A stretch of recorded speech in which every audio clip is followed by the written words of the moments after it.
Gavin didn't care about the history of the gears. He only cared about the shine of the gold. For 10 years, Marcus had poured his soul into the workbench of Vance & Company horology, restoring historic clocks and quietly inventing a revolutionary, self-winding kinetic watch movement. Gavin, his younger business partner handling the marketing, saw a different opportunity.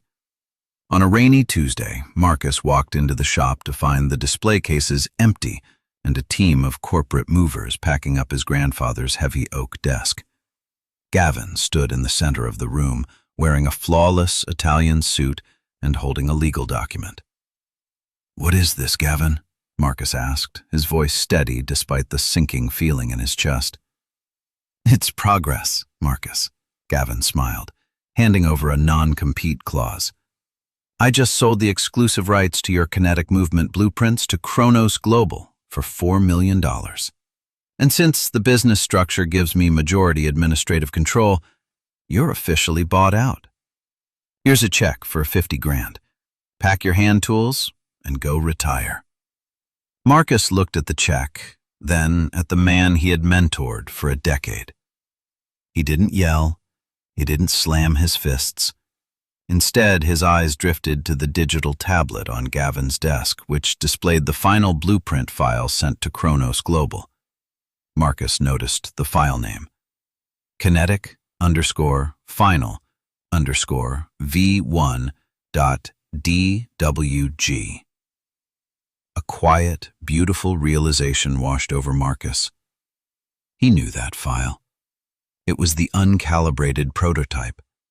Gavin had rushed to steal the data without realizing Marcus had left a fatal mathematical flaw in the primary balance wheel ratio. Without the dynamic tension curve adjustment, the harmonic friction would build exponentially.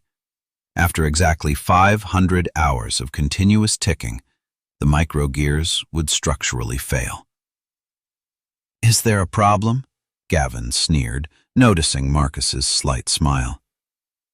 "No, Gavin," Marcus said softly, setting his brass calipers into his wooden toolbox and closing the lid. "The blueprint is exactly what you deserve. Good luck with the launch."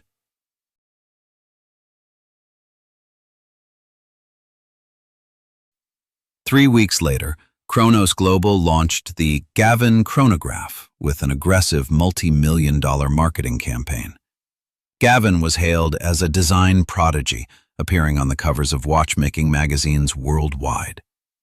Marcus watched from a tiny, rented garage across town, quietly calculating the passage of time on a cheap plastic wall clock. The 500-hour mark struck on a Friday afternoon. Simultaneously, across Tokyo, London, and New York, thousands of ultra-luxury timepieces let out a faint, internal snap.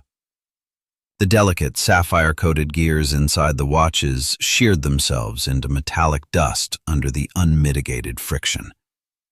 By Monday morning, Kronos Global's customer service lines were paralyzed. The global elite were furious. Because Gavin had legally signed off on the structural integrity of the blueprints to secure his massive buyout, the conglomerate's legal team immediately turned on him. Within 48 hours, Gavin's assets were frozen, his reputation was thoroughly obliterated, and he faced federal fraud charges that would bankrupt him for life. Marcus didn't use the chaos to reclaim his old shop. He had found a better blueprint.